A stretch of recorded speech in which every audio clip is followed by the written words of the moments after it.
Ang ating favorite na cartoon na si SpongeBob SquarePants at ang kanyang friends ay nakipag-collab kay Caroline. Meron silang contour, blush, and highlighter. So first, contour. Bango. Amoy alcohol. Lalagay lang ako ng konti dito. And dito. So dahil chubby cheeks ako, kailangan kong maglagay sa pisngi. So, wait lang. Bakit tayo mga babae kapag parang ang weird, no? Pag mag-makeup, ganun. Ayan.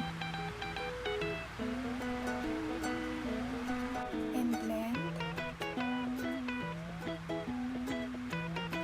Meron din silang liquid blush.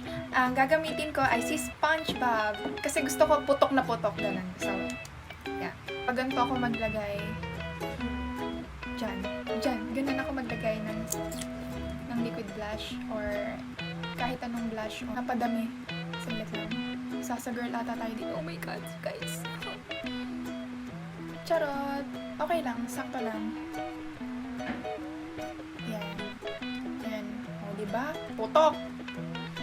Sasa-girl. Yan, ganyan ang gusto kong kakapal na blush on. Para sa akin, para pag nakita si crush, ang pangit, gago! Tada!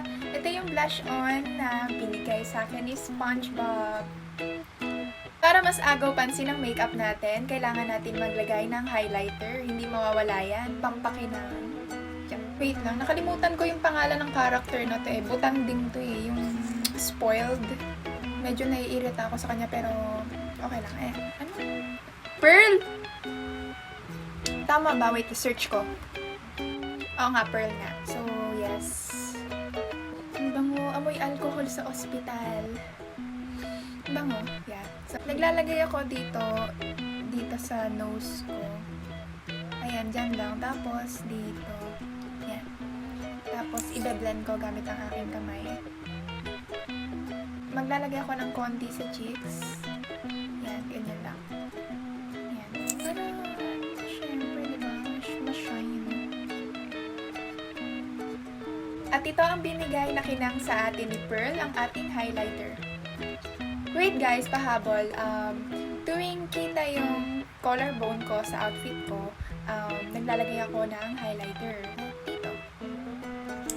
Ayan. And for the final look, Silence of the night, let me try to catch my head, make a